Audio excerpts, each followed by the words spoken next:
नमस्कार. 11:30च्या बातमीपत्रात मी पर्णिका हेदवकर आपलं स्वागत करते. सुरुवातीला एक नजर ठळक बातम्यांवर.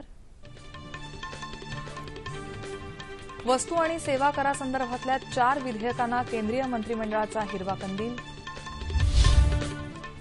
भारताला रत्न आभूषणांचं आंतरराष्ट्रीय व्यापार केंद्र बनवण्यासाठी केंद्र सरकार प्रयत्नशील. पंतप्रधान नरेंद्र मोदी.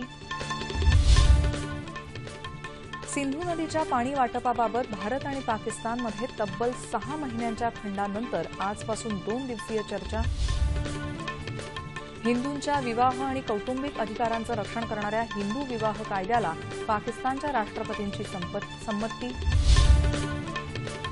भ्रष्टाचाराच्या प्रकरणांबाबतची माहिती पोर्टलवरून पुसली गेल्याचा प्रसारमाध्यमांचा दावा केंद्रीय दक्षता आयोगानं फेटाळला. म्हैसाळ अवैध गर्भपात प्रकरणी डॉक्टर खिद्रा तुरे विरुद्ध गर्भपाताचे आणखी गुन्हे दाखल होणार. दारिद्र्य रेषेखालील ज्येष्ठ नागरिकांसाठी केंद्र सरकार येत्या आठवड्याभरात राष्ट्रीय वयोश्री योजना सुरू करणार. सर्वोच्च न्यायालयानं नेमलेल्या प्रशासकीय समितीकडून बीसीसीआयमधील मुंबई क्रिकेट संघटनेचं पूर्ण सदस्यत्व रद्द.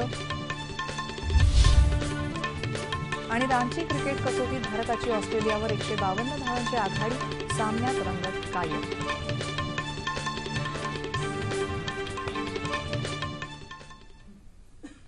आणि आता पाहूयात सविस्तर वृत्त.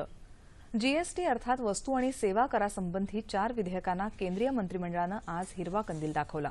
यामध्ये केंद्रीकृत जीएसटी, राज्य जीएसटी, केंद्र शासित जीएसटी आणि भरपाई संबंधित जीएसटी या 4 विधेयकांचा समावेश आहे. मंत्रिमंडळाच्या आज सकाळी झालेल्या बैठकीत हा निर्णय घेण्यात आला. या मंजुरीनंतर आता लवकरच ही विधेयकं संसदेत मांडली जाणार आहेत.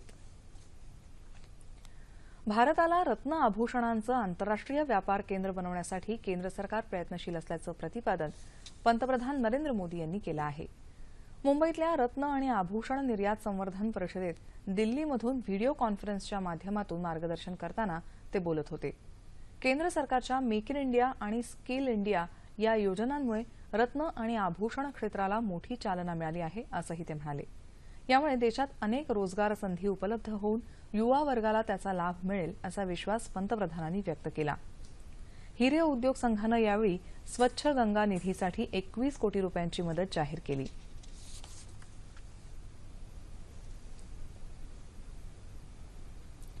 भारत पाकिस्तान दरम्यान सिंधू नदीच्या पाणी वाटपाबाबत 2 दिवसीय चर्चेला आज प्रारंभ होत आहे. उरी दहशतवादी हल्ल्यामुळे भारतानं सिंधू पाणी वाटपाची चर्चा स्थगित केल्यापासून तब्बल 6 महिन्यांनी या स्थायी सिंधू आयोगाची बैठक होत आहे. या बैठकीसाठी भारताचं 10 सदस्यांचं शिष्टमंडळ इस्लामाबादमध्ये पोहोचलं आहे. त्यामध्ये सिंधू जल आयुक्त पीके सक्सेना यांच्यासह परराष्ट्र व्यवहार मंत्रालयाचे अधिकारी आणि तंत्रज्ञांचा समावेश आहे. सिंधू पाणी कराराअंतर्गत पाकिस्तानच्या प्रकल्पांच्या प्रश्नांवर द्विपक्षीय चर्चा करायला भारत नेहमीच तयार आहे. मात्र या करारान्वये भारताला मिळालेल्या पाणी हक्कांबाबत कोणतीही तडजोड केली जाणार नाही, असं एका सरकारी अधिकाऱ्यानं या बैठकीपूर्वी पत्रकारांशी बोलताना स्पष्ट केलं. पाकिस्तानातल्या हिंदूंच्या विवाह आणि कौटुंबिक अधिकारांचं रक्षण करणाऱ्या हिंदू विवाह कायद्याला पाकिस्तानचे राष्ट्रपती ममनून हुसैन यांनी संमती दिली आहे. त्यामुळे आता पाकिस्तानातल्या हिंदू स्त्रियांना त्यांच्या विवाहाचा दस्तावेज स्वरूपातला पुरावा मिळू शकेल. तसंच वैध हिंदू विवाहाअंतर्गत जन्मलेल्या अपत्यांचं औरसत्वही यामुळे सुरक्षित राहू शकेल. न्यायिक विभक्तीकरणाची संकल्पना या कायद्यामुळे पाकिस्तानात मांडली गेली आहे. हिंदू विवाहासाठी किमान वय 18 निश्चित करून अल्पवयीन मुलांचे विवाह लावण्यावर आता या कायद्यानं बंदी घातली आहे. पाकिस्तानातल्या हिंदू समुदायाला आपल्या रूढी परंपरा पाळण्यासाठी या कायद्यामुळे मोकळीक मिळाली आहे.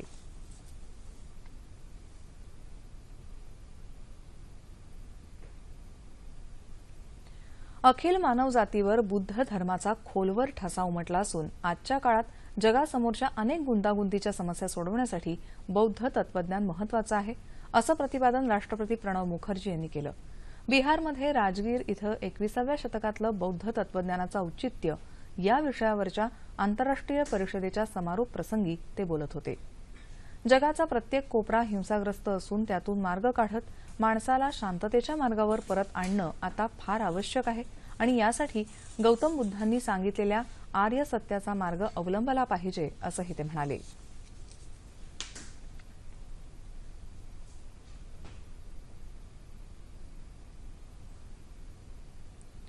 भ्रष्टाचारी अधिकाऱ्यांची संकेतस्थळावर ऑनलाईन साठवून ठेवलेली सर्व माहिती नाहीशी झाल्याच्या किंवा हेतुपुरस्सर नष्ट केल्याच्या प्रसारमाध्यमातून प्रसिद्ध झालेल्या बातम्या दिशाभूल करणाऱ्या आणि असत्य असल्याचा खुलासा केंद्रीय दक्षता आयोगानं केला आहे. जुन्या पोर्टलवरून ही सर्व माहिती नव्या इंटरनेट क्लाउड बेस्ड सर्व्हरवर हलवण्याची प्रक्रिया सध्या सुरू असून या प्रक्रियेला थोडा वेळ लागेल असं आयोगानं स्पष्ट केलं आहे. या सर्व प्रक्रियेत भ्रष्ट अधिकारी, भ्रष्टाचाराची प्रकरणं तसंच भ्रष्टाचार प्रतिबंधक कारवाया याबाबतची माहिती पुसली गेलेली नाही असा निर्वाळाही आयोगानं दिला आहे. नवा सर्व्हर कार्यान्वित झाला आहे, मात्र माहिती पूर्णपणे हलवली न गेल्यामुळे ती ऑनलाईन उपलब्ध होऊ शकत नाही. मात्र कागदोपत्री ती उपलब्ध आहे असंही आयोगानं स्पष्ट केलंय.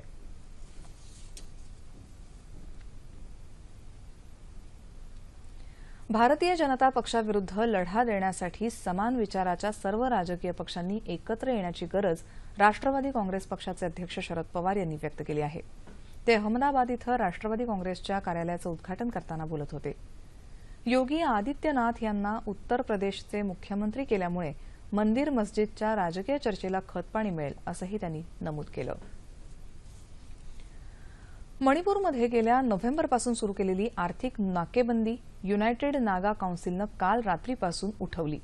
केंद्र तसंच राज्यात नुकत्याच स्थापन झालेल्या भाजपप्रणीत सरकारशी नागा नेत्यांनी चर्चा केल्यानंतर ही नाकेबंदी मागे घेण्याचा निर्णय घेण्यात आला. राज्याचे माजी मुख्यमंत्री इबोबी सिंह यांनी 7 नव्या जिल्ह्यांच्या निर्मितीची घोषणा केल्यानंतर त्याविरोधात 2 महामार्ग पूर्णपणे रोखून ठेवले गेले. 130 दिवस ही नाकेबंदी सुरू होती. नाकेबंदी उठवण्याच्या मोबदल्यात युनायटेड नागा काउन्सिलच्या नेत्यांना तुरुंगातून बिनशर्त मुक्त केलं जाणार असून नाकेबंदीच्या काळात कार्यकर्त्यांवर नोंदवण्यात आलेले सर्व गुन्हे रद्द करण्यात येणार आहेत.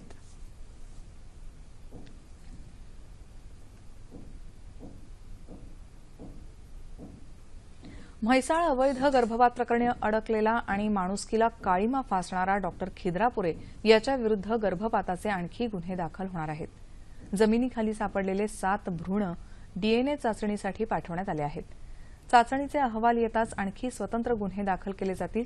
या प्रकरणी खिद्रापुरे सध्या 15 दिवसांच्या न्यायालयीन कोठडीत आहे.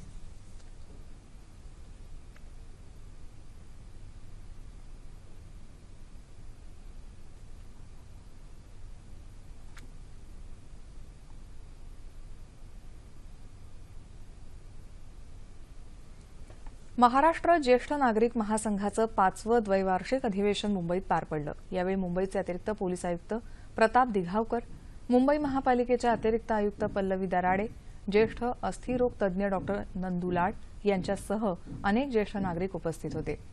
यावेळी एका स्मरणिकेचंही मान्यवरांच्या हस्ते प्रकाशन करण्यात आलं.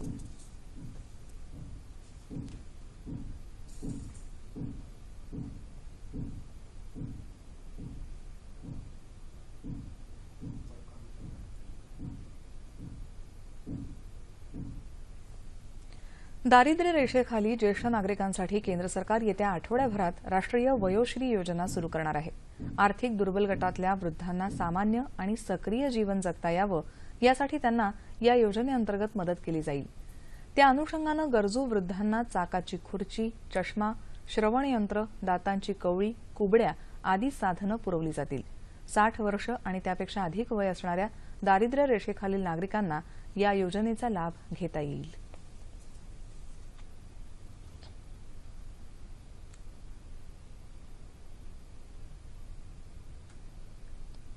आज 20 मार्च. आजपासून 90 वर्षांपूर्वी डॉक्टर बाबासाहेब आंबेडकर यांनी रायगड जिल्ह्यातल्या महाड इथं केलेल्या चवदार तळ्याच्या सत्याग्रहाची स्मृती म्हणून हा दिवस भारतात सामाजिक सक्षमीकरण दिवस म्हणून पाळला जातो.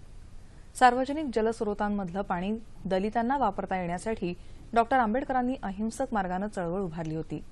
त्यांच्या बहिष्कृत हितकारिणी सभेनं 1927 मध्ये होळीच्या दिवशी महाडमध्ये आयोजित केलेल्या संमेलनात हजारो दलित बांधवांनी सहभाग घेतला होता.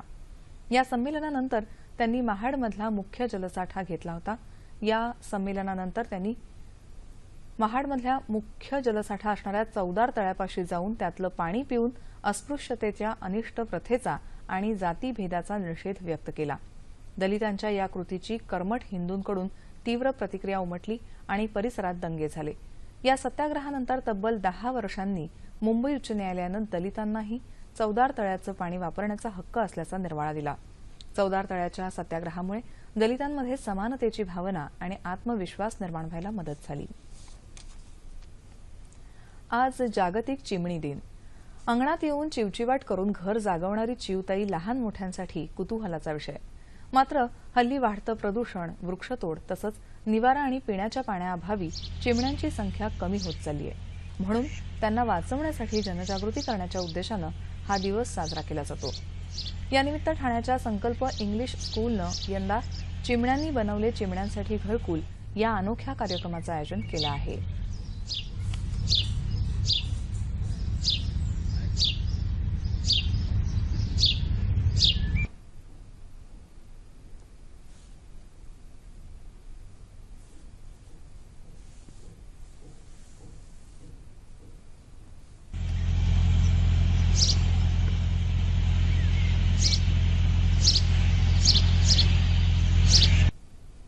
संकल्प इंग्लिश स्कूलने एक अभिनव उपक्रम करायचे ठरवले, ते म्हणजे चिमण्यांसाठी आम्ही हजारो निवारे तयार केले आणि या निवाऱ्यासाठी वाया गेलेले पुठ्ठे, वह्यांचे पुठ्ठे म्हणा किंवा खोके म्हणा यापासून आम्ही चिमण्यांसाठी निवारे तयार केले आहेत आणि हे निवारे विद्यार्थी त्यांच्या घरी लावणार आहेत आणि चिमणीसाठी त्यांच्या खिडक्यांमध्ये दाणा पाणी ठेवणार आहेत। आमच्या शाळेत हा उपक्रम गेल्या 5 वर्षापासून राबवला जातो, पण तो फक्त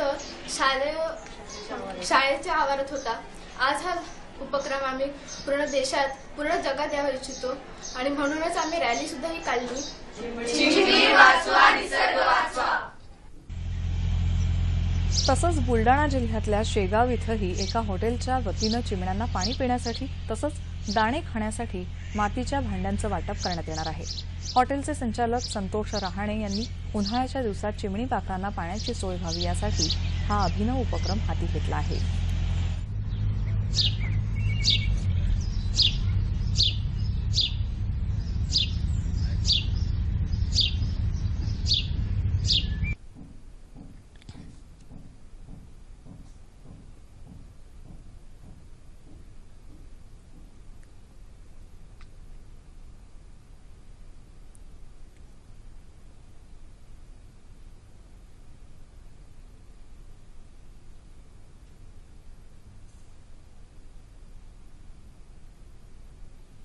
पर्यावरणाचा समतोल राखण्यासाठी चिमण्या पक्ष्यांचे जीव वाचवणे गरजेचे आहे।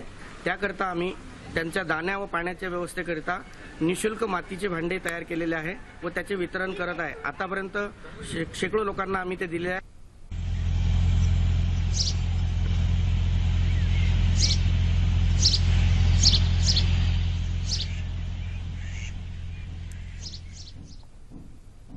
कृषी क्षेत्रातलं नवीन तंत्रज्ञान सर्वसामान्य शेतकऱ्यांपर्यंत पोहोचवण्यासाठी वसंतराव नाईक मराठवाडा कृषी विद्यापीठ आणि कृषी विज्ञान केंद्र यांनी तुळजापूर इथं कृषी तंत्रज्ञान महोत्सवाचं आयोजन केलं होतं। या महोत्सवाचं उद्घाटन कुलगुरू डॉक्टर बी व्यंकटेश्वरलू यांच्या हस्ते करण्यात आलं। यावेळी जिल्ह्यातील महिला शेतकरी मोठ्या संख्येनं सहभागी झाल्या होत्या।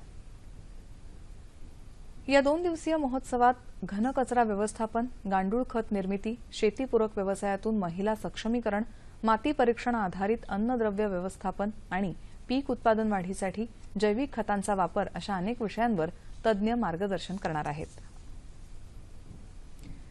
पिंपरीतील एचए मैदानावर अखिल भारतीय विद्यार्थी परिषद आणि सृजन संस्थेच्या वतीनं डी.वाय. पाटील विद्यापीठाच्या विशेष सहकार्यानं 28वे राज्यस्तरीय डीपेक्स प्रदर्शन भरवण्यात आलं आहे। प्रदर्शन आणि कला दालनाला उत्स्फूर्त प्रतिसाद मिळतोय। या कला दालनात नारी सन्मान, थिंक इंडिया, वसुधैव कुटुंबकम, शिक्षण, विद्यार्थी कार्यप्रणाली, राष्ट्र सन्मान आदी संकल्पनांवर चित्र प्रदर्शन भरवण्यात आलं आहे। हे कला दालन आजपर्यंत विनामूल्य सकाळी 10 वाजल्यापासून खुलं आहे। हजारोंच्या संख्येनं विविध महाविद्यालयीन आणि शालेय विद्यार्थी या ठिकाणी भेट देत आहेत। डीपेक्समध्ये 270 अभियांत्रिकी प्रकल्प आहेत। राज्यातील विविध जिल्ह्यातील अभियांत्रिकी महाविद्यालयातील विद्यार्थ्यांचे नाविन्यपूर्ण प्रकल्प यामध्ये पाहण्याची संधी विद्यार्थ्यांना मिळते। प्रदर्शनाचा आज शेवटचा दिवस आहे।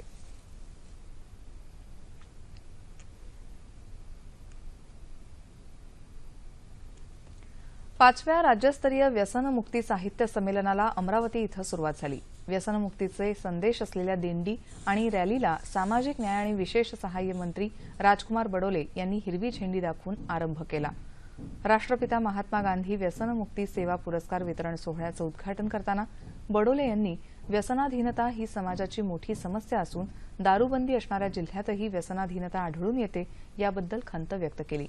शासन समाजाला व्यसनमुक्त करण्यासाठी काम करत असल्याचंही त्यांनी नमूद केलं. सर्वोच्च न्यायालयानं नियुक्त केलेल्या प्रशासकीय समितीनं बीसीसीआय अर्थात भारतीय क्रिकेट नियामक मंडळातलं मुंबईचं म्हणजेच मुंबई क्रिकेट संघटनेचं पूर्ण सदस्यत्व काढून घेतलं आहे. बीसीसीआयच्या संविधानाची आणि मार्गदर्शक तत्वांची माहिती प्रशासकीय समितीनं संकेतस्थळावर उपलब्ध केली आहे.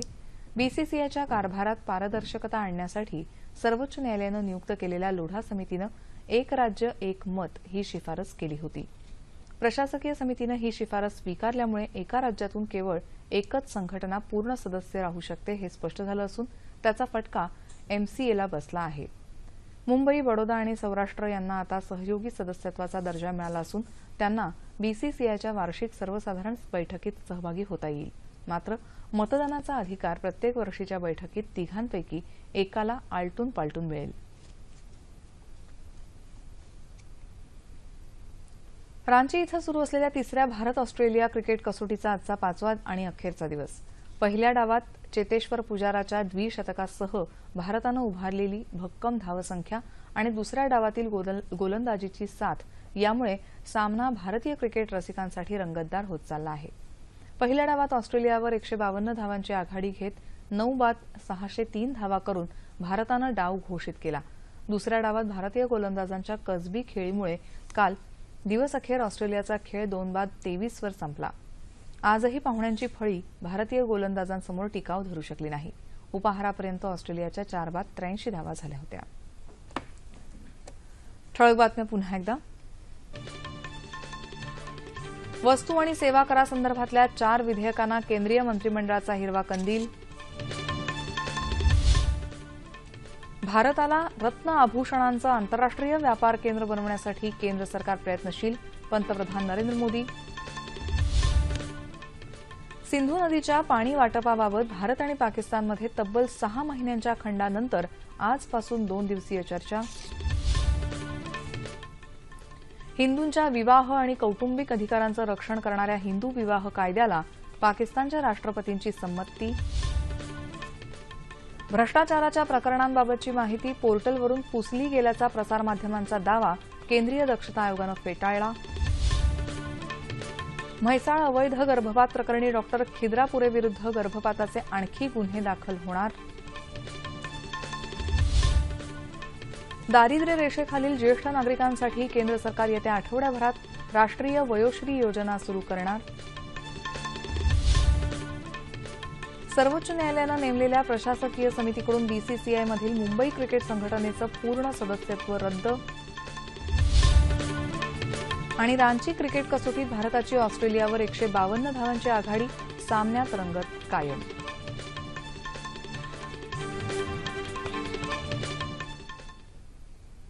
याबरोबरच हे बातमीपत्र संपलं. तेव्हा पुन्हा भेटूया दुपारी 2:30 वाजता आपल्या पुढल्या बातमीपत्रात. नमस्कार.